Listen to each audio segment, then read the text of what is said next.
আজকের ক্লাসে আমি সরলরেখা নিয়ে আলোচনা করব। লাস্ট কয়েকটা ক্লাসে আমি স্থানাঙ্ক জ্যামিতির পুঙ্খানুপুঙ্খ আলোচনা করেছি এবং তার সমস্যার সমাধান করেছি। এখন সরলরেখা প্রবলেমে যেতে গেলে আমাদের জানতে হবে সরলরেখা জিনিসটা কী। আনসার খুবই সরল, তাই তো? কি সরলরেখা কাকে বলে? একটা সরলরেখা যদি আঁকতে বলি, এটা সরলরেখা। তাহলে আমি তো সঞ্চার পথ শিখেছি আগের চ্যাপ্টারে। তো সঞ্চার পথের ফান্ডা অনুযায়ী সরলরেখার সমীকরণ কি বলবো? একটা গতিশীল বিন্দু সঞ্চার পথকে কখন সরলরেখা বলবো? ধরেন একটা গতিশীল বিন্দু পি, পি এখানেও থাকতে পারে, এখানেও থাকতে পারে, এখানেও থাকতে পারে। একটা গতিশীল বিন্দুর সঞ্চার পথকে একটা সরলরেখা বলবো যদি গতিশীল বিন্দুটা অভিমুখ পরিবর্তন না করে সঞ্চরণশীল হয়। কোনো একটা বিন্দু তার অভিমুখ পরিবর্তন না করে যদি সে চলতে থাকে, তাহলে ওই বিন্দুর সঞ্চার পথকে বলা হয় সরলরেখা।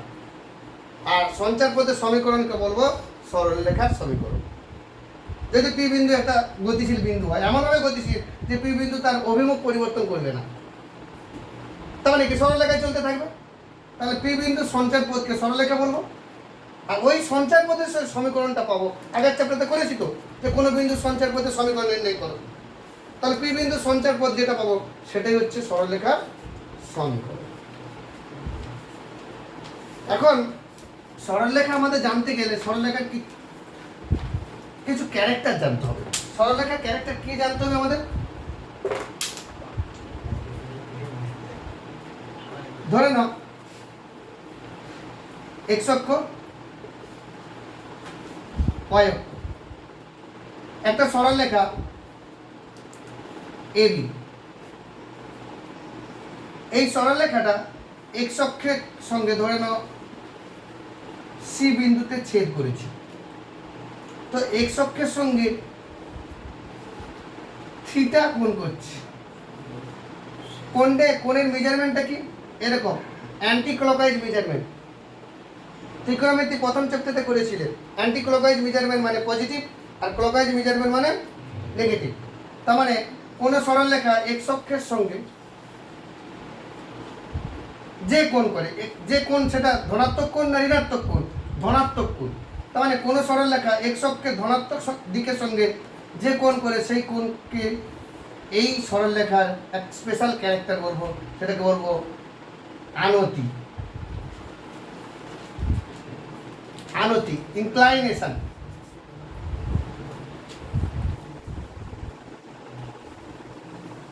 কোন সরলরেখা এক্স অক্ষের ধনাত্মক দিকের সঙ্গে যে কোণ করে সেই কোণকে বলবো ওই সরলরেখার আনতি। এখন প্রশ্ন হলো, তোমাদের মনে আসতে পারে যে স্যার কোন সরলরেখা এক্স অক্ষকে যদি ছেদ না করে তাহলে এক্স অক্ষের সঙ্গে কোনো কোণ করবে না। তাহলে কখন একটা সরলরেখা এক্স অক্ষকে ছেদ করবে না? যদি এক্স অক্ষের সঙ্গে সমান্তরাল হয়। যদি স্বপ্নদী ভাবছে যে এরকম একটা সরলরেখা এটা ছেদ করছে না, এরকম যদি এক্সটেন্ড করি আমেরিকায় গিয়ে ছেদ করবে, কোথাও না কোথাও গিয়ে ছেদ করবে। যেখানে ছেদ করবে সেখানে ধনাত্মক দিকের সঙ্গে যে কোণ করে সেই কোণটাকে বলবো ওই সরলরেখার আনতি। কার সঙ্গে কোণ? এক্স অক্ষের ধনাত্মক দিকের সঙ্গে যে কোণ করে। এরকম সরলরেখার ক্ষেত্রে যে সরলরেখা সচরাচর মানে এক্সটেন্ড করে আমাদের পৃষ্ঠাতে দেখানো যাবে না যে কোথায় ছেদ করছে, সেই সকল সরলরেখার আনতি বোঝাতে গেলে এই সরলরেখার সমান্তরাল একটা সরলরেখা আনবো। এই সরলরেখার সমান্তরাল একটা সরলরেখা আনবো। এ যে কোণ করবে এই সরলরেখা তাই কোণ করবে। একটা সরলরেখা এক্স অক্ষের সঙ্গে যে কোণে ইনক্লাইন করে তার সমান্তরাল সরলরেখাও সেই কোণে ইনক্লাইন করবে। তাহলে এই সরলরেখা এক্স অক্ষে এটাকে যদি এক্সটেন্ড করি, এটা যদি 20 ডিগ্রি করে, এর সমান্তরাল সরলরেখা এটাও 20 ডিগ্রি কোণ করবে। তাহলে কোন সরলরেখা এক্স অক্ষের সঙ্গে কোথাও না কোথাও মিট করবে। কখন মিট করবে না? যদি এক্স অক্ষের সমান্তরাল হয় তাহলে মিট করবে না। তুমি রাস্তার এদিকে হাঁটছো, আমি রাস্তার ডান দিকে হাঁটছি, তাহলে আমরা কখনো মিট করবো না যদি না আমরা রাস্তা ক্রস করতে গিয়ে দেখা হয়ে যায়। তো যাই হোক, একটা সরলরেখা x অক্ষকে ধনাত্মক দিকের সঙ্গে যে কোণ করে ওই কোণটা হচ্ছে ওই সরলরেখার স্পেশাল ক্যারেক্টার, সেটাকে বলবো আনতি, ইনক্লাইনেশন। ওই কোণটা ট্যানজেন্সিয়াল, মানে ট্যান অফ ওই অ্যাঙ্গেলটা, ট্যান অফ ওই অ্যাঙ্গেলটা, সেটাকে বলবো নতি বা প্রবণতা। নতি বা প্রবণতা কোন সরলরেখা, আমি আবার বলছি এই দুটো ক্যারেক্টার ভালো করে শোনো। একটা সরলরেখা x অক্ষকে ধনাত্মক দিকের সঙ্গে, ধনাত্মক দিকের সঙ্গে মানে কি, কোনটা আমরা যে মেজারমেন্ট করছি অ্যান্টি ক্লকওয়াইজ মেজারমেন্ট করছি, প্রথম পাদ দ্বিতীয় পাদ ওই সকল কোনো ব্যাপার না, আমরা মেজারমেন্ট করছি কি এক ঘড়ির কাঁটার বিপরীত দিকে মেজারমেন্ট করছি, তাই জন্য পজিটিভ অ্যাঙ্গেল হচ্ছে। তাই জন্য কোনো সরলরেখা x অক্ষকে ধনাত্মক দিকের সঙ্গে যে কোণ করে সেই কোণটাকে বলবো ওই সরলরেখার আনতি বা ইনক্লাইনেশন। এখন কোণ তো পেয়ে গেলাম, তার ট্যানজেনশিয়ালটা মানে ট্যানটা হবে ওই সরলরেখার নতি বা প্রবণতা। এটাকে এম দিয়ে ডিনোট করা হয়। তার মানে এম মানে কি, প্রবণতা বা নতি। স্ট্যান্ডার্ড নোটেশন, যে এরকম ধরবো না যে প্রবণতা কে সমান, এরকম নয়। প্রবণতা ধরতে গেলে সবসময় এম ধরেই স্ট্যান্ডার্ড নোটেশন।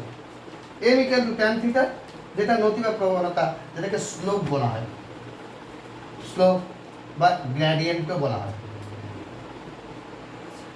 স্লোপ বা গ্রেডিয়েন্ট। তাহলে আমরা কোনো সরলরেখার একটা স্পেশাল ক্যারেক্টার পেলাম, ওই সরলরেখাকে নির্দিষ্ট করার জন্য, পার্টিকুলার স্পেসিফাই করার জন্য, সরলরেখাটা কোথায় আছে ওর ক্যারেক্টার জানার জন্য ওই সরলরেখার নতি বা আনতি আমাদের জানতে হবে। যদি নতি আনতি পেয়ে যাই তাহলে ওই সরলরেখার বাকি ক্যারেক্টার আমরা সহজে ক্যালকুলেট করতে পারবো। বাকি ক্যারেক্টার মানে এই চ্যাপ্টার মূল বিষয়বস্তু কি, কোনো সরলরেখার সমীকরণ বের করতে হবে, কোনো সরলরেখার সমীকরণ বের করতে হবে। সমীকরণ সম্পর্কে তোমাদের আইডিয়া হয়েছে আগের চ্যাপ্টারে, যে সঞ্চার পথ, কোনো বিন্দু যে পথে গতিশীল। তুমি বাড়ি থেকে আমার কাছে পড়তে এসছো, তোমার বাড়ি থেকে শুরু করে আমার কাছে আসা পর্যন্ত তোমার গতিপথটা যেটা, সেটাই তোমার সঞ্চার পথ। সেটাকে যদি গ্রাফিক্যালি রিপ্রেজেন্ট করি তাহলে বলবো তোমার সঞ্চার পথ। তোমাকে যদি একটা বিন্দু কনসিডার করি তাহলে ওই বিন্দু সঞ্চার পথ হচ্ছে ওই গ্রাফটা। তাহলে আমাদের একটা সরলরেখার সমীকরণ যখন ক্যালকুলেট করতে হবে, নিশ্চিত সমীকরণের মধ্যে একটা আননোন থাকবে, ভেরিয়েবল থাকবে, একটা হোক, দুটো হোক, তিনটে হোক, ভেরিয়েবল থাকবে। সমীকরণ মানে এটাই। এখন সমীকরণের ক্ষেত্রে সরলরেখার সমীকরণ কি করে ক্যালকুলেট করব, সেটাই আমাদের মূল বিষয়বস্তু এখন। আচ্ছা, আমরা কোনো সরলরেখার প্রবণতা পেলাম, তাহলে প্রবণতা ক্যালকুলেট করতে গেলে কি সবসময় ওই চাঁদার সাহায্যে কোণ পরিমাপ করতে হবে? না, চাঁদার সাহায্যে আনতি বা নতি, আনতি ক্যালকুলেট করে তারপর ট্যান অফ ওই অ্যাঙ্গেলটা ক্যালকুলেট করেও প্রবণতা ক্যালকুলেট করা যায়। ওটা হচ্ছে বেসিক ডেফিনেশন। ওটা ছাড়াও কোনো সরলরেখার প্রবণতা ক্যালকুলেট করতে গেলে ওই সরলরেখার উপর যে কোনো দুটো বিন্দু স্থানাঙ্ক যদি জানি তাহলে ওই সরলরেখার প্রবণতা ক্যালকুলেট করতে পারবো। কি করে? ধরে নাও x অক্ষ, y অক্ষ, একটা সরলরেখা এরকম আছে। এই সরলরেখার উপর দুটো বিন্দু, একটা P আর একটা Q নিলাম। এই সরলরেখা, যেটা এবি সরলরেখার নামকরণ দিতে পারি। এবি সরলরেখার উপর দুটো বিন্দু, একটা P আর একটা Q। P বিন্দু স্থানাঙ্ক x1 y1 আর Q বিন্দু স্থানাঙ্ক x2 y2। তাহলে এবি সরলরেখার প্রবণতা ক্যালকুলেট করতে হবে, এটা আমাদের মূল বিষয়বস্তু এখন। কি, এবি সরলরেখার উপর দুটো বিন্দু স্থানাঙ্ক জানি, P বিন্দু স্থানাঙ্ক, Q বিন্দু স্থানাঙ্ক, x1 y1 x2 y2। এবার P বিন্দু থেকে x অক্ষের উপর আমি লম্ব আঁকলাম, Q বিন্দু থেকে x অক্ষের উপর লম্ব আঁকলাম।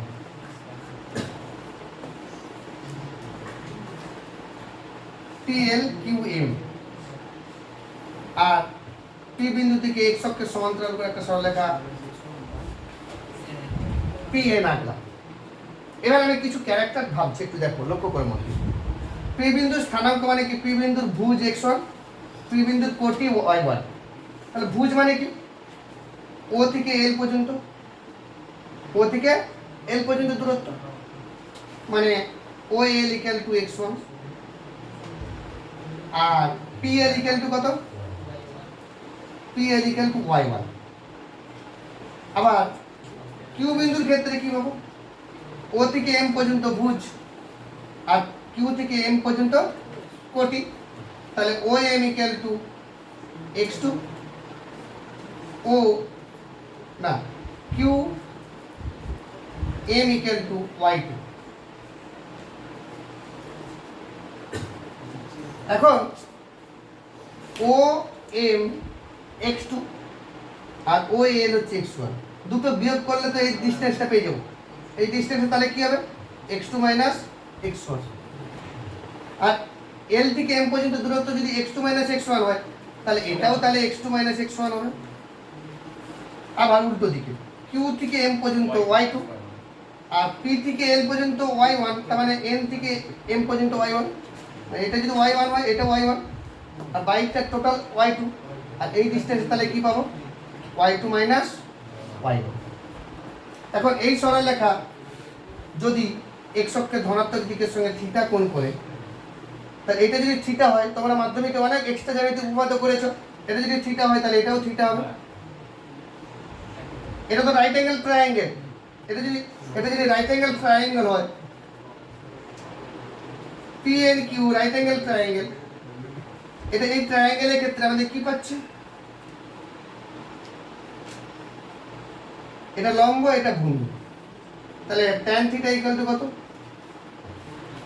y2 মাইনাস y1 লম্ব বাই ভূমি। tan এর ক্ষেত্রে দেখো tan থিটার ফর্মুলা পেয়ে গেলাম। আর tan থিটা মানেই তো প্রবণতা, tan থিটা মানেই তো প্রবণতা। তার মানে আমি কি পাচ্ছি, m equal to y2 minus y1 divide by x2 minus x1। তাহলে প্রবণতার অল্টারনেট ফর্মুলা একটা পেয়ে গেলাম। আর y2 মাইনাস y মানে কি, কোটি দ্বয়ের অন্তর, আর নিচে হচ্ছে ভুজ দ্বয়ের অন্তর। তাহলে কোনো সরলরেখার উপরে PQ, যে কোনো সরলরেখার উপর দুটো বিন্দু স্থানাঙ্ক যদি x1 y1 x2 y2 দুটো বিন্দু যদি জানি, তাহলে PQ সরলরেখার প্রবণতা ফর্মুলা কি, কোটি দ্বয়ের অন্তর, প্রবণতা কি y2 minus y1 divide by x2 minus x1। কেউ যদি বলে স্যার আমি y2 মাইনাস y1 করবো না, y1 মাইনাস y2 করবো, তাহলে নিচে x1 মাইনাস x2 একই ব্যাপার। তাহলে আলটিমেটলি উপরে কোটি দ্বয়ের অন্তর, নিচে ভুজ দ্বয়ের অন্তর। তাহলে আমি কি বলেছিলাম, যে প্রবণতা ক্যালকুলেট করতে গেলে কোনো সরলরেখা এক্স অক্ষের সঙ্গে কত ডিগ্রি কোণে নত সেটা জানতে হতো, তার ট্যানজেনশিয়াল ক্যালকুলেট করতাম ক্যালকুলেটর পুট করে। কিন্তু ওই প্রসেস ছাড়াও যদি কোনো সরলরেখার উপর দুটো বিন্দু স্থানাঙ্ক জানি, তাহলে ওই সরলরেখার প্রবণতা ক্যালকুলেট করতে পারবো।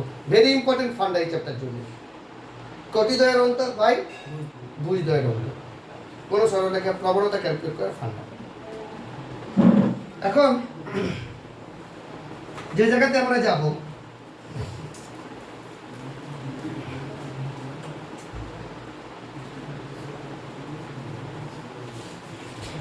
সরলরেখা আমরা সমীকরণে যাব, এক্স অক্ষ ওয়াই অক্ষ। আমি আগের চ্যাপ্টারতে একটু বলেছিলাম, আগে স্থানাঙ্ক অক্ষদ্বয়ের কথা ভাবি। যদি এটা এক্স অক্ষ হয়, এক্স অক্ষের সমীকরণ বোধহয় আগের চ্যাপ্টারতে একটু বলেছিলাম। এক্স অক্ষের উপর যত বিন্দু আছে প্রত্যেক বিন্দু কোটি শূন্য, তাই জন্য এক্স অক্ষের সমীকরণ ওয়াই ইকুয়াল টু 0 আর ওয়াই অক্ষের সমীকরণ এক্স ইকুয়াল টু 0। ঠিক উল্টোটা, যখন এক্স অক্ষের সমীকরণ ভাববো, এক্স অক্ষ নিজে একটা সরলরেখা, ওয়াই অক্ষ নিজে একটা সরলরেখা। তাহলে আমাদের বেসিক জায়গাতে ফিরে আসি, এক্স অক্ষের সমীকরণ কি, ওয়াই ইকুয়াল টু 0, অক্ষটা এক্স, উল্টোটা সবসময় মাথায় রাখবে। এক্স অক্ষের সমীকরণ ওয়াই ইকুয়াল টু 0, ওয়াই অক্ষের সমীকরণ এক্স ইকুয়াল টু 0। এখন এক্স অক্ষের সমান্তরাল কোন সরলরেখার সমীকরণ কি হবে, যেটা আমাদের মেইন জায়গা। এক্স অক্ষের সমীকরণ কিভাবে ক্যালকুলেট করছিলাম, যে এক্স অক্ষ থেকে এক্স অক্ষের উপর যত বিন্দু আছে প্রত্যেক বিন্দুর স্থানাঙ্কের ক্ষেত্রে কোটি শূন্য, প্রত্যেক বিন্দুর স্থানাঙ্কের ক্ষেত্রে কোটি শূন্য। তাই জন্য প্রত্যেক বিন্দুর কমন ক্যারেক্টার কি, কোটি ইকুয়াল টু 0, তার মানে ওয়াই ইকুয়াল টু 0। এই সেন্সে এক্স অক্ষের সমীকরণ ওয়াই ইকুয়াল টু 0 আসছে। তাহলে এক্স অক্ষের সমান্তরাল যে সরলরেখাটা আছে সেই সরলরেখার সমীকরণের ক্ষেত্রে কোটি নির্দিষ্ট হবে। যদি এইচ দূরত্বে থাকে তাহলে এর কোটি এইচ হবে, এর কোটিও এইচ হবে, এইটার কোটিও এইচ হবে, এইচ হবে। তার মানে এক্স অক্ষে থেকে কত দূরত্বে আছে সেটা জানলেই এক্স অক্ষের সমান্তরাল সরলরেখার সমীকরণ পেয়ে যাবো। তার জন্য এক্স অক্ষের সমান্তরাল সরলরেখার সমীকরণ y ইকুয়াল টু কোন একটা constant y equal to k ধরে নিচ্ছি by y equal to h, মানে y ইকুয়াল টু ধ্রুবক। তাহলে এক্স অক্ষের সমান্তরাল সরলরেখার সমীকরণ কি হবে? y ইকুয়াল টু ধ্রুবক। সেই ধ্রুবকটার মান আমরা H K x H K যে কোনো কিছু আননোন দিয়ে বলতে পারি। একই রকম y অক্ষের সমীকরণ কি? x ইকুয়াল টু 0, তার সমান্তরাল সরলরেখার সমীকরণ হবে x ইকুয়াল টু ধ্রুবক, মানে সেটাকে কে ধরতে পারি x ইকুয়াল টু কে। তাহলে কোনো অঙ্কতে যখন আসবে যে x অক্ষের সমান্তরাল, ধরে নেই x অক্ষের সমান্তরাল সরলরেখার সমীকরণ y ইকুয়াল টু কে। যখন y অক্ষের সমান্তরাল চাইবে, ধরে নেই y অক্ষের সমান্তরাল সরলরেখার সমীকরণ x ইকুয়াল টু কে।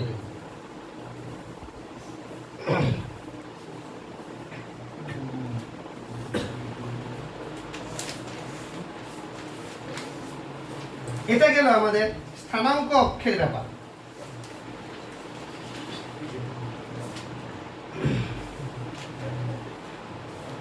সরলরেখার সমীকরণ নিয়ে আমরা আলোচনা করি। আমরা তো এক্স অক্ষ বলছি, সরলরেখার সমীকরণে অনেকগুলো আকার আছে। নম্বর 1 প্রবণতা ছেদিতাংশ আকার, প্রবণতা ছেদিতাংশ আকার।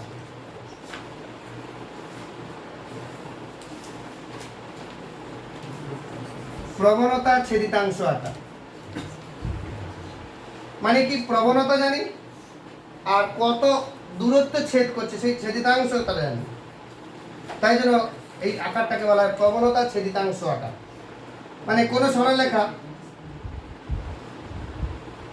এক্স অক্ষ থেকে কত দূরত্বে ছেদ করছে সেটা যদি জানি তাহলে প্রবণতা ছেদিতাংশ আকার পেয়ে যাবো। এর স্ট্যান্ডার্ড ফর্মটা পাশে লিখে রাখো, y equal two mx plus c, y equal two mx plus c। এটা হচ্ছে ফর্মুলা। কি জিনিস একটু ভালো করে আমি ছবিতে বোঝাচ্ছি।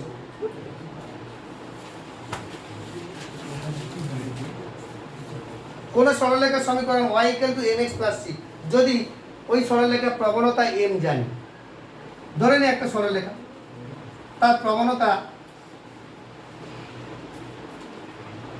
সমান m, এটা আমাদের কাছে দেওয়া আছে বা জানি, তাহলে এই সরলরেখাটা x অক্ষকে কত দূরত্বে ছেদ করছে, তাহলে x অক্ষের ক্যারেক্টার কি? y equal to 0। তাহলে y ইকুয়াল টু 0 যদি বসিয়ে দেই তাহলে বা y অক্ষকে কত দূরত্বে ছেদ করছে তাহলে বেটার হবে। y অক্ষকে কত দূরত্বে ছেদ করছে তাহলে x এর জায়গায় 0 হবে, তাহলে m ইনটু 0 প্লাস c, তাহলে y ইকুয়াল টু c। তাহলে ওই সরলরেখাটা y অক্ষকে কত দূরত্বে ছেদ করছে? c দূরত্বে ছেদ করছে। এটাই জন্য ছেদিতাংশ, y ছেদিতাংশ। মানে কি কি জানতে হবে আমাদের? সরলরেখার প্রবণতা m জানতে হবে আর y ছেদিতাংশ। মানে এদিকে লক্ষ্য করো, আমি যদি ছবিটা এরকম আঁকি, একটা সরলরেখা এরকম আছে, তাহলে x অক্ষ থেকে কত দূরত্বে ছেদ করছে এটাকে বলা হয় x ছেদিতাংশ। y অক্ষ থেকে কত দূরত্বে ছেদ করছে সেটাকে হলো y ছেদিতাংশ। আশা করি বুঝতে পেরেছো।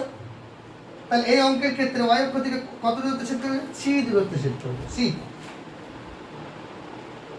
কারণ y ইকুয়াল টু c পেয়ে গেছি। এটা হচ্ছে আমাদের y ছেদিতাংশ c এবং m হচ্ছে প্রবণতা। এই দুটো যদি জানি তাহলে সরলরেখার সমীকরণ পেয়ে যাবো। তাই জন্য এই আকারটাকে বলা হয় প্রবণতা ছেদিতাংশ আকার। মনে রাখতে হবে, মুখস্থ রাখতে হবে। যদি এই প্রবলেমটা খুব বেশি ইউজ হয়, যখন কিছু না দেওয়া থাকবে, সরাসরি আননোন ফরম্যাট সরলরেখার সমীকরণ কি ধরি y equal two mx plus c এর মান কি করে পাবো? প্রবলেমের ক্ষেত্রে আবার একটা কন্ডিশন দেওয়া থাকবে, সেই কন্ডিশন থেকে c এর মান পাবো। তাহলে আমাদের এই অঙ্কের ক্ষেত্রে কি কি কতগুলো আননোন পাচ্ছি? m আর c দুটো আননোন পাচ্ছি। দুটো আননোনের মান যদি পেয়ে যাই তাহলে সরলরেখার সমীকরণ পেয়ে যাবে। আচ্ছা, এই সরলরেখাটা যদি মূলবিন্দুগামী হয়, এই সরলরেখাটা যদি মূলবিন্দুগামী হয় মূল বিন্দু স্থানাঙ্ক কত 0,0, তার মানে x equal to 0, y equal to 0 বসাবো এই সমীকরণ।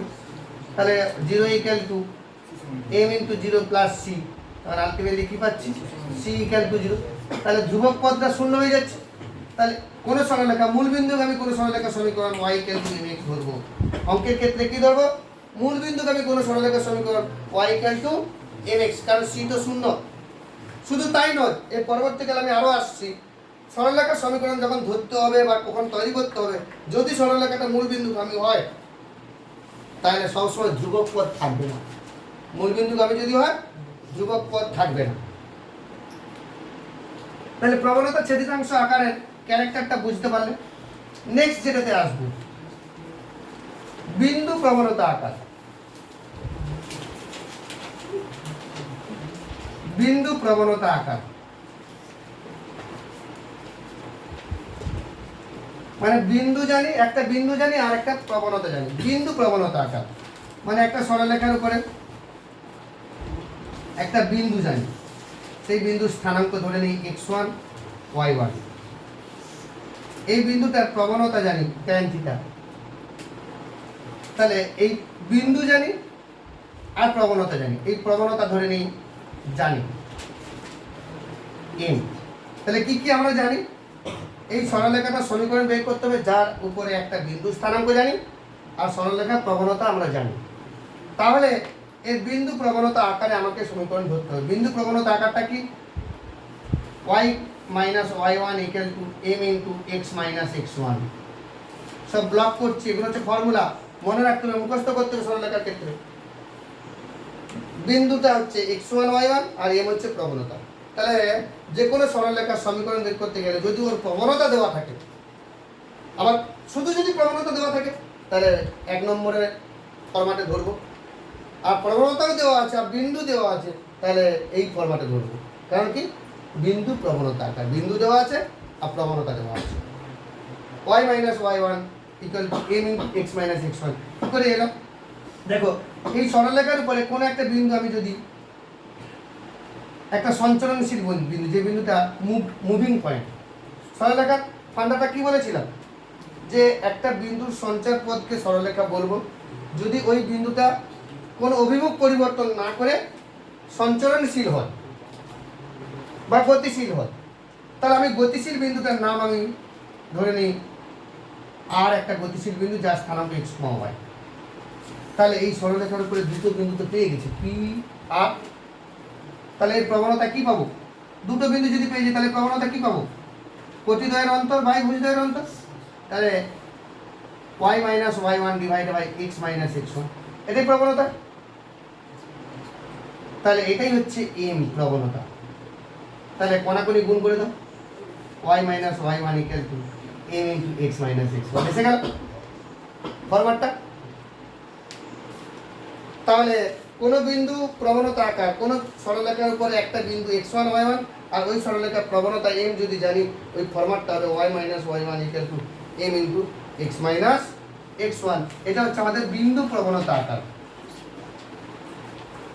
নেক্সট, দুটো বিন্দু যদি দেওয়া থাকে,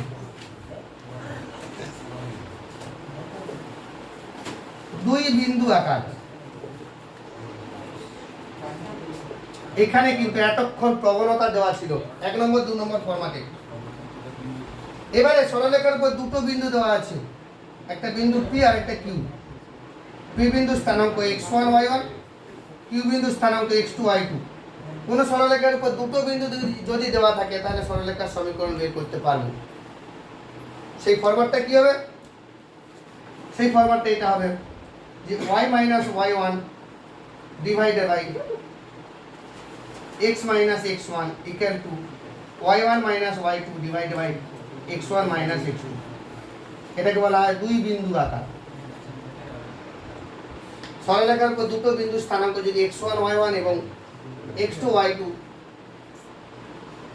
দেওয়া থাকে তাহলে ওই সরলরেখার সমীকরণ হবে y minus y1 divided by x minus x1 equal to y1 minus y2 divided by x1 minus x2।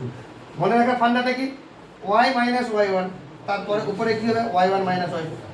নিচে যদি x মাইনাস x1 হয় তারপরেটা কি x2 মাইনাস। এখন যদি এই সরলরেখার পর কোন একটা বিন্দু আর যার স্থানাঙ্ক xy যদি ধরি, দেখো PQ দুটো বিন্দু দেওয়া আছে, তার প্রবণতা কি হবে? প্রতিদ্বয়ের অন্তর, ভুজদ্বয়ের অন্তর। আবার একটা সঞ্চালনশীল বিন্দু যার সঞ্চার পথ সরলরেখা হবে, গতিশীল বিন্দু, যে কোনো বিন্দুতে এখানেও থাকতে পারে, এখানেও থাকতে পারে, এখানেও থাকতে পারে। সেই বিন্দুটা যদি xy হয় তাহলে পি আর সরলরেখা প্রবণতা কি হবে? y minus y1 divide by x minus x1। দেখো পি আর সরলরেখা আর পি কিউ সরলরেখা একই জিনিস না, তাই জন্য এই দুটো সমান হয়ে গেছে। সেখান থেকে দুই বিন্দু আকার ব্যাপারটা আমরা পেয়ে গেছি। এবারে আসবো খুব ইম্পর্টেন্ট ফান্ডা, ছেদিতাংশ আকার, যেটা প্রচুর ব্যবহার করা হয়। ছেদিতাংশ আকার,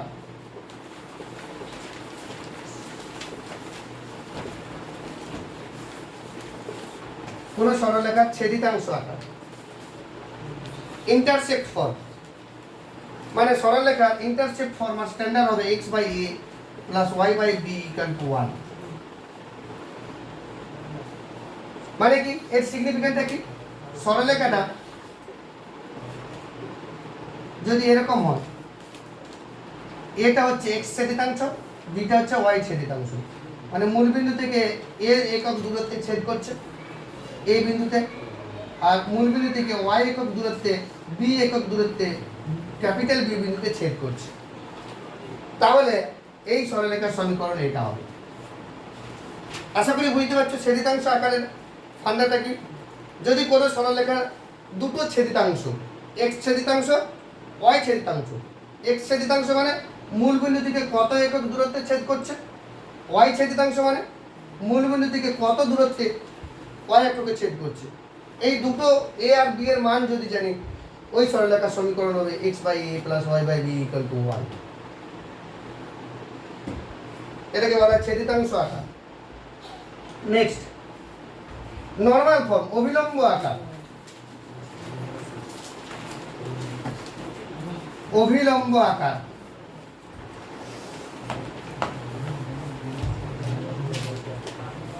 অভিলম্ব আকার, এটার ফর্মুলা হবে x cos alpha plus y sin alpha equal to p। x cos alpha plus y sin alpha equal to p। অভিলম্ব আকার, এর সিগনিফিকেন্সটা একটু ভালো করে দেখো। এরকম ধরনের x অক্ষকে a বিন্দুতে, y অক্ষকে b বিন্দুতে যদি ছেদ করে, এটা তো মূল বিন্দু, মূল বিন্দু থেকে একটা সরলরেখা, মূল বিন্দু থেকে ab ওই সরলরেখার পর একটা লম্ব আঁকবো, একটা লম্ব আঁকছি OM, তাই জন্য তো অভিলম্ব।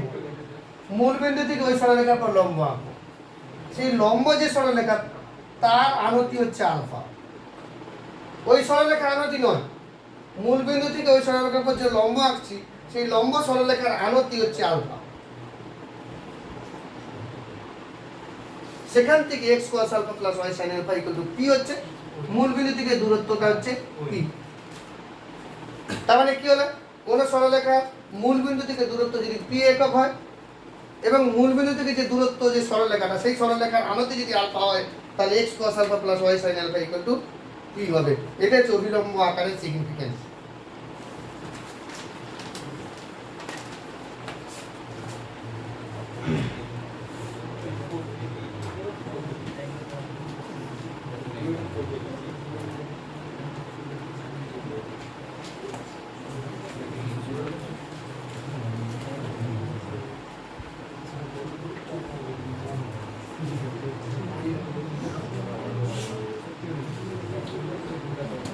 আরেকটা বাকি আছে যেটা প্রতিসম আকার।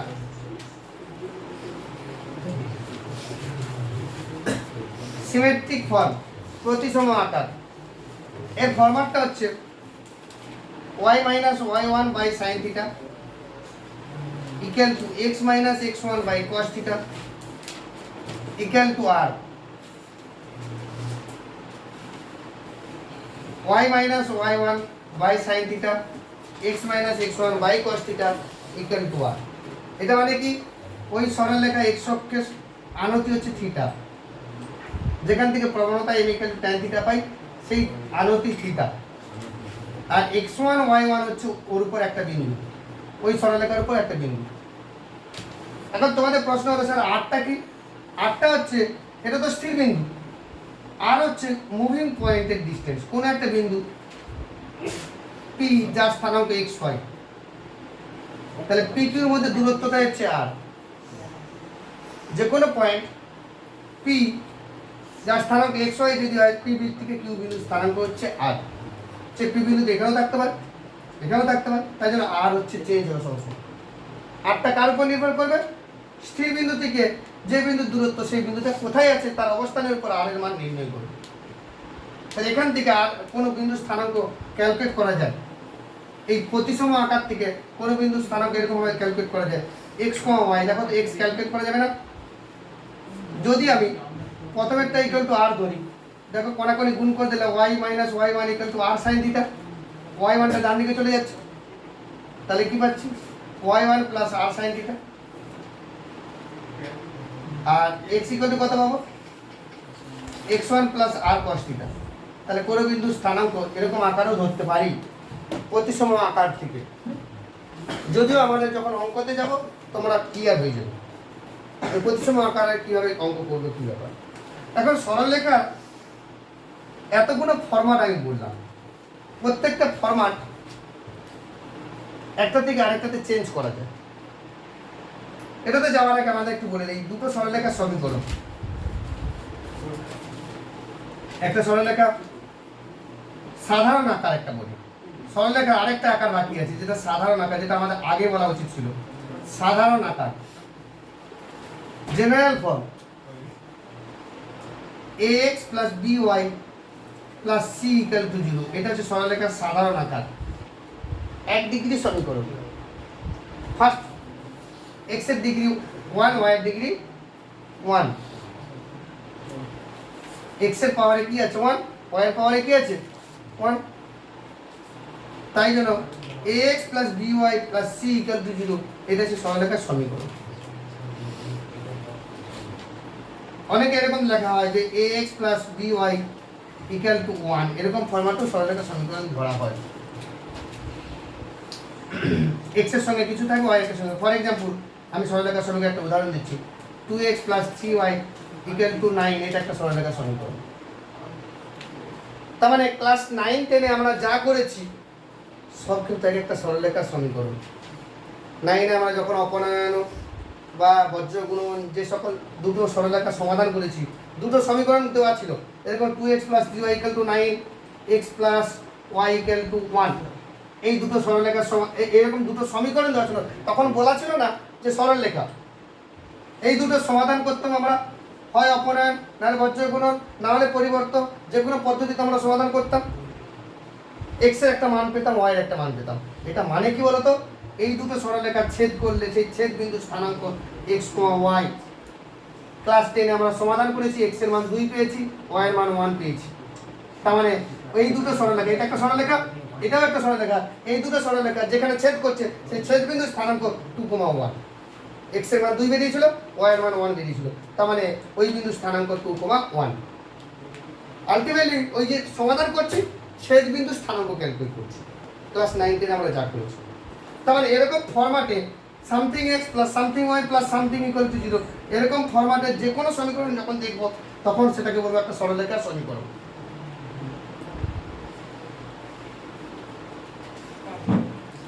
এখন কোনো সরলরেখার সাধারণ আকার থেকে আমরা অন্য আকারে যেতে পারি।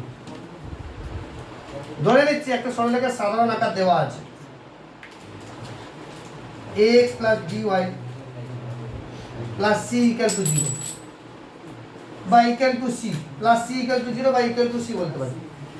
এটা হচ্ছে সাধারণ আকার, ভালো করে বোঝার চেষ্টা করি, এটা হচ্ছে সাধারণ আকার। এটাকে যদি মডিফাই করি, ax plus by ax by c by by c equal to 1 বলা যায় তো, তাহলে আমাদের এখান থেকে পাচ্ছি x by c c by a, y by c by b equal to 1।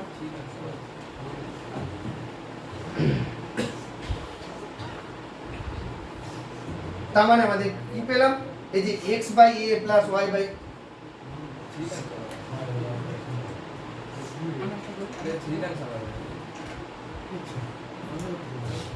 X by something y by something equal to 1, এটা কি আকার হচ্ছে, তাহলে ছেদিতাংশ আকার। এটা ছেদিতাংশ আকারের ফরম্যাটটা কি ছিল, x by a plus y by b equal to 1। তাহলে আমি সাধারণ আকার থেকে ছেদিতাংশ আকারে যেতে পারছি।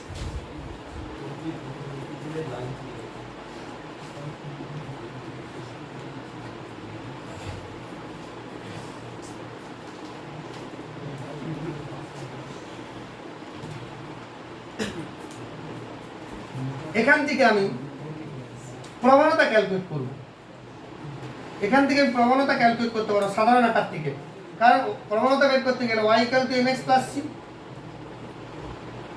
প্রবণতা ছেদিতাংশ আকার। যদি y ইকুয়াল টু এরকম ফরম্যাটে নিয়ে যাই, দেখো কি করে নিয়ে যাচ্ছি, দেখো by equal to c minus ax plus c, তাহলে y এর সহগ তো কিছু নেই, তাই জন্য b দিয়ে ভাগ করবো। b দিয়ে যদি ভাগ করে দেয় তাহলে কি পাচ্ছি, y equal to minus a by b x plus c by b। তাহলে প্রবণতা কি পাচ্ছি, এটাই প্রবণতা, x এর সব কিছু নেই, তাহলে এই সরলরেখার প্রবণতা কি পাচ্ছি, minus a by b, minus a by b। তাহলে সাধারণ আকার থেকে প্রবণতা ক্যালকুলেট করতে পারছি। কোনো সরলরেখার সমীকরণ যদি দেওয়া থাকে সেখান থেকে তার ছেদিতাংশ আকার বের করতে পারছি। তাহলে এখান থেকে ক্যালকুলেট করে বলতে পারছি যে ছেদিতাংশ আকারটা কি হবে আর ওর প্রবণতা কি হবে। আবার এখান থেকে আরেকটা জিনিস ক্যালকুলেট করা যায়, অভিলম্ব আকারে নিয়ে যাওয়া যায়। অভিলম্ব আকার, কোন সরলরেখার সাধারণ আকার যদি দেওয়া থাকে তাহলে অভিলম্ব আকার কি হবে, x by root over x এর সহগ স্কয়ার প্লাস y এর সহগ square, by by root over x এর সহগ স্কয়ার প্লাস y এর সহগ স্কয়ার। x এর সহগ কি a, y এর সহগ কত b, তাহলে root over a square plus b square, আর c by root over a square plus b square. এখানে x এর সহগটা কি, a বাই এটা, y এর সহগ কত, b by root over a square plus b square. ডান দিকে ধ্রুবক পদ কি আছে, p বাই এটা। এটাই হচ্ছে অভিলম্ব আকার। অভিলম্ব আকার আমাদের ফরম্যাটটা কি ছিল, x cos alpha plus y sin alpha equal to p। তার মানে cos alpha equal to a by root over a square plus b square, sin alpha equal to b by root over a square plus b square. আর p মানে মূল বিন্দু থেকে ওই সরলরেখার দূরত্ব। p মানে কি, মূল বিন্দু থেকে ওই সরলরেখার দূরত্ব। দূরত্বটা হচ্ছে c by root over a square plus b square. তাহলে একটা সরলরেখার সমীকরণ যেটা আমরা সাধারণ আকার বলছি, সেটা যদি দেওয়া থাকে সরলরেখার অন্যান্য ফরম্যাটে আমি শিফট করতে পারি। আমি একটা এক্সাম্পলে আসছি।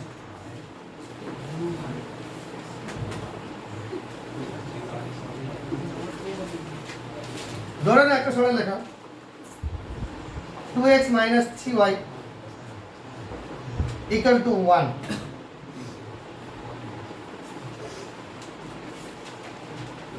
by equal to 6, 2x minus 3y equal to 6। এটা তাহলে প্রবণতা কি পাবো এই সরলরেখা, একটু আগে বলেছি y equal to mx plus c ফরম্যাটে সাজাও না, y equal to mx plus c ফরম্যাটে সাজালে তাহলে কি পাচ্ছি, minus 3y equal to minus 2x plus 6, minus 3y দিয়ে যদি ভাগ করি তাহলে 2 by 3x minus 2, 6 by 3 মানে 2। তাহলে প্রবণতা কি পাচ্ছি, 2 by 3। তাহলে সরলরেখার সমীকরণ যেটা ছিল তার প্রবণতা কি পেয়ে গেলাম, তাহলে 2 by 3। আবার এই সরলরেখাটা যদি ছেদিতাংশ আকারে নিয়ে যাই তাহলে কি হবে, 2x by 6, 6 দিয়ে ভাগ করতে হবে, ডান দিকে 1 করতে হবে। তাহলে ছেদিতাংশ আকারের ফরম্যাটটা কি, x by a plus y by b equal to 1। তাহলে 6 দিয়ে যদি ভাগ করে দিই তাহলে 2x by 6 plus minus 3y by 6 equal to 1। তার মানে x by 3 plus y by minus 2 equal to 1। এটাই হচ্ছে ছেদিতাংশ আকার। মানে কি x অক্ষ থেকে কত দূরত্বে ছেদ করছে? 3 একক দূরত্বে ছেদ করছে। 1 2 3 3 একক দূরত্বে ছেদ করছে। আর y অক্ষ থেকে কত একক দূরত্বে? -2, মানে নিচের দিকে কাউন্ট করব। তাহলে সরলরেখাটা ছবি আঁকতে পারবো।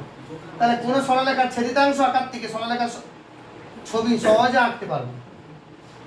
দেখো এটা থেকে কিন্তু ছবি আঁকতে পারতাম না। যখনই এটাকে কনভার্ট করলাম ছেদিতাংশ আকারে, যে x অক্ষ থেকে 3 একক দূরত্বে ছেদ করছে, y অক্ষ থেকে -2 মানে উপরে না গিয়ে নিচের দিকে নামলাম, তাহলে x ছেদিতাংশ y ছেদিতাংশ যখন পেয়ে গেছি, কোনো সরলরেখার উপর দুটো বিন্দু যদি পেয়ে যাই, সেই দুটো বিন্দু যোগ করে দিলে সরলরেখার স্ট্রাকচার তো পেয়ে যাবো। তাই জন্য যে কোনো সরলরেখাকে আমরা ছেদিতাংশ আকারে কনভার্ট করে দিয়ে তার গ্রাফিক্যাল রিপ্রেজেন্টেশন কি হবে আমরা বের করতে পারবো। আবার এখান থেকে মূল বিন্দু থেকে এই সরলরেখার দূরত্ব ক্যালকুলেট করতে হবে। তাহলে অভিলম্ব আকার নিয়ে যেতে হবে। অভিলম্ব আকারে যখন নিয়ে যাবে, তার মানে কি x cos alpha plus y sin alpha equal to কি? এটা অভিলম্ব আকার। পিটা হচ্ছে মূল বিন্দু থেকে দূরত্ব। বের করে ফর্মুলা যে এখানে আকার করে দেওয়া আছে, এর অভিলম্ব আকার তাহলে কি হচ্ছে? এটাকে অভিলম্ব আকারে যদি কনভার্ট করি তাহলে কি হবে? ছিল কি 2x - 3y = 6, তাহলে √x এর সহগ স্কয়ার প্লাস y এর সহগ স্কয়ার দিয়ে ভাগ করব।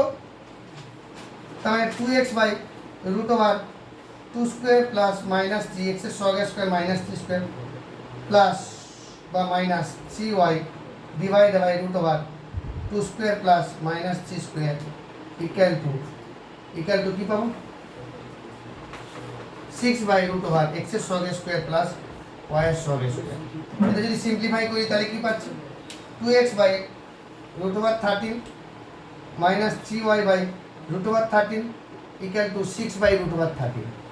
আর এই পোরশনটাই হবে মূল বিন্দু থেকে দূরত্ব। না ফরওয়ার্ডটা কি? x cos alpha plus y sin alpha equal to p। পিটা কি? মূল বিন্দু থেকে দূরত্ব। তাহলে মূল বিন্দু থেকে দূরত্ব কত? 6/13 একক। এই মূল বিন্দু এটা। তার লম্ব দূরত্ব মানে কি? সবসময় লম্ব দূরত্ব। এই লম্ব দূরত্ব, এই দূরত্বটা কি? ON। তাহলে ON ইকুয়াল টু কি পেলাম? আমরা কোন সরলরেখার সমীকরণ দেওয়া থাকে, সেই সরলরেখাটার মূল বিন্দু থেকে দূরত্ব আমরা সহজে ক্যালকুলেট করতে পারবো যে 6/√13 একক। তাহলে আমরা কি শিখলাম? সরলরেখা তার মেন ক্যারেক্টার নতি বা আনতি। তারপর দুটো বিন্দু যদি জানি, ওই সরলরেখা প্রবণতা ক্যালকুলেট করতে পারবো। তারপর সরলরেখার আমরা বিভিন্ন আকার আমি এক্সপ্লেন করলাম তোমাদের। আর লাস্টে কি বললাম? যে কোনো আকারের সমীকরণ যদি জানি, বা বিশেষ করে সাধারণ আকারে যদি আমরা কোনো সরলরেখার সমীকরণ জানি, তাহলে সেখান থেকে সরলরেখার বিভিন্ন আকারে আমরা কনভার্ট করতে পারবো। এখন তোমাদের মনে প্রশ্ন একটাই, স্যার সরলরেখার এতগুলো আকার বা এতগুলো ফরম্যাট শিখে আমাদের লাভটাই কি? আমরা যখন অঙ্ক করব বুঝতে পারবো যে অন্য ফরম্যাটগুলো কেন আমরা শিখছি। একটা প্রবলেম দেওয়া আছে, এমনভাবে দেওয়া আছে যে ছেদিতাংশ আকারে দেওয়া আছে, তাহলে ছেদিতাংশ আকারে সরলরেখার সমীকরণটা বের করতে পারবো, সাধারণ আকারে বের করতে পারবো না। যদি বলে দেওয়া থাকে যে কোনো সরলরেখা x অক্ষ থেকে 2 একক এবং y অক্ষ থেকে 3 একক দূরত্বে যদি ছেদ করে, তাহলে ওই সরলরেখার সমীকরণ নির্ণয় করো, তাহলে ছেদিতাংশ আকার কাজে লাগবে। যে x/3 + y/2 = 1, তখন তো সাধারণ আকার থেকে আমরা সরলরেখার সমীকরণ বের করতে পারবো না। হ্যাঁ, ছেদিতাংশ আকার যদি বলি x/3 + y/2 = 1, এটাকে সিম্পলিফাই করে সাধারণ আকার নিয়ে যেতে পারবো। কারণ কি 2x + 3y = 6, এটাই হয়ে গেল সাধারণ আকার। তাহলে আমাদের প্রশ্ন যা থাকবে সেই অনুপাতে কোন ফরম্যাটে আমরা ধরে অঙ্কটা এগোবো, সেটা পরের দিন যখন অঙ্ক করবো বুঝতে পারবেন। আপাতত আজকে এখানেই থাক।